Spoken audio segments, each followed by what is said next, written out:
नमस्कार फ्रेंड, कसे आहात? मजेत ना? मजेतच असले पाहिजे. तर आज मी बनवणार आहे लाल मिरच्यांची चटणी. चटणी अगदीच टेस्टी असते. तुम्ही बघू शकता. त्यासाठी मी मटेरियल घेतलंय. थोडेसे शेंगदाणे, लसूण, मिरच्या, मीठ, एक चिरलेला कांदा आणि कोथिंबीर. आणि त्यानंतर ही चटणी करून झाल्याच्या नंतर आपल्याला लागणार आहे 2 पळ्या तेल. तर त्यासाठी मी तेल पण घेतलेलं आहे. ओके, ही झाली आपली चटणी करण्याची सामग्री. आता यानंतर आपण शेंगदाणे भाजून घेणार आहोत.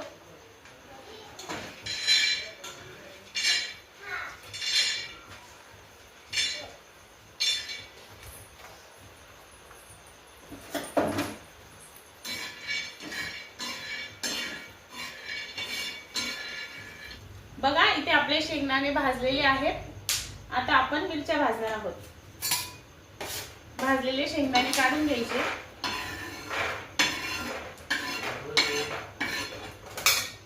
यानंतर मिरच्या भाजायच्या.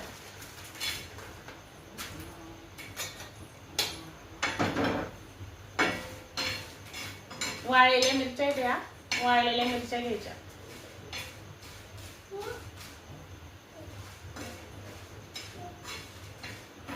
आहे.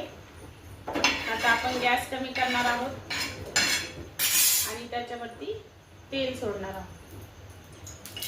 आपण आता हे पूर्ण जे मटेरियल घेतलं होतं मी चटणीसाठी, शेंगदाणे, मिरच्या, कोथिंबीर, मीठ, लसूण, हे पूर्ण मिक्सरच्या भांड्यामध्ये काढून घ्यायचं.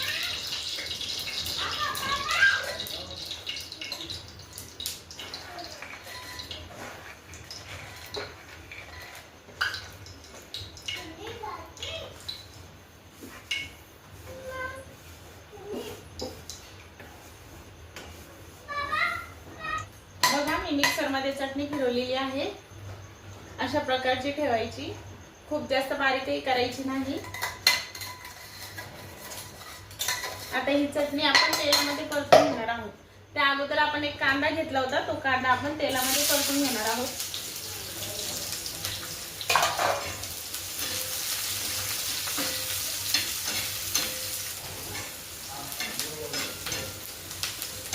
बघा, कांदा लालसर झालेला आहे आणि आता आपण त्यात चटणी सोडणार आहोत.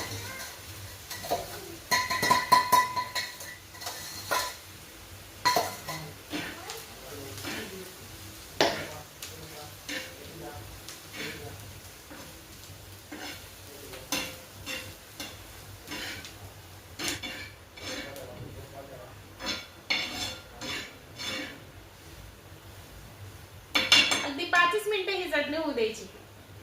हो, खूप छान अशी चटणी होते. जेवणासोबत तुम्ही नक्कीच ट्राय करू शकता. आणि कांदा जेवढा बारीक चिरता येईल तुम्हाला तेवढा बारीक करून टाकायचा, कारण ती चटणी आहे ना, भाजी नव्हे. बघा, ही आपली चटणी झालेली आहे तयार.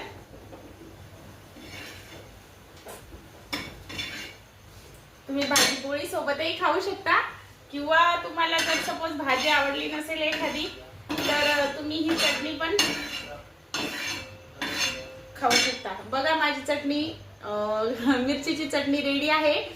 माझी रेसिपी तुम्हाला आवडली असेल तर अर्चना कुकला लाईक करा, सबस्क्राईब करा. धन्यवाद.